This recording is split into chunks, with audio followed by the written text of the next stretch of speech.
Assalamu alaikum, dear students. Welcome to this online session. Hopefully, you are doing well. Today, we are going to talk about parts of speech. As you know, that in English there are various parts of speech that help us in conveying our message to our audience. So, if we want to convey our message, we have to take help of these parts of speech, and these parts of speech are categorized into various categories. As previously in our classes, we already know that we talked about our language starts with sounds, and sounds are those meaningful sounds that we could understand, we could interpret, and we could deduce a meaning out of them. So there are 20 vowel sounds as we talked about, and we transcribed various words related to them, and then there are consonants. So in all there are 44. So we talked about them in detail. So when sounds are grouped together, they are combined together, they formulate a syllable, and syllable is converted into making some meaningful units which are called as morpheme, or which is called as words, and these words are categorized into various categories which are displayed before you. One of them is noun, another one is pronoun, another one would be adjective, another one would be verb, another one would be adverb, another one would be preposition, and conjunctions and interjections would be the last two. Article is also included. Before we go into detail of these parts of speeches,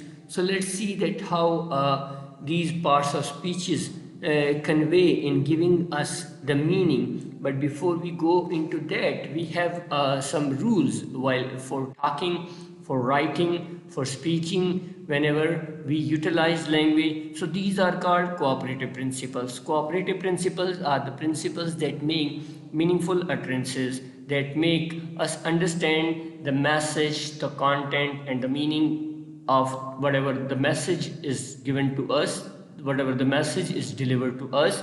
So these cooperative principles are divided into four categories. One of them would be quantity, another one would be quality, another one would be relation, and the fourth one would be manner. Quantity is the kind of length, the kind of limit, the kind of you could see uh, uh, quantity, the kind of you could say that time or duration, or whenever you are writing you would be asked about the word limit in words form. It could be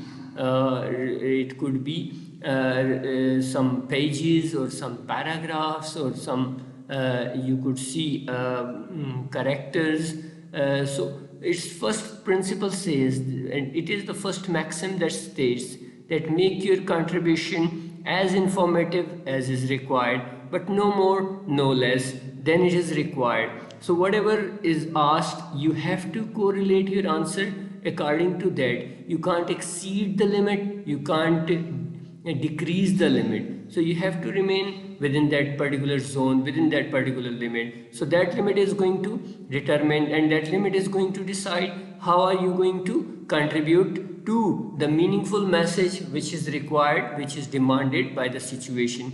Second one would be quality. Quality is that whatever you are saying, you believe to be having some sound quality, having some authenticity, and having some background knowledge, and that background knowledge is based on some kind of factual statistics or some kind of facts, some kind of truth that you could correlate in the society. So second one would be, do not say which you believe to be false or for which you lack adequate evidence. So you can't bring false information and achieve the purpose of communication with false information. Then definitely you are going to lose your credibility, and you are going to give yourself in complete trouble zone. So in order to do that, you have the kind of issue and the kind of problem, and that problem could be solved when you bring truthfulness into your speech, when you bring truth, and when you bring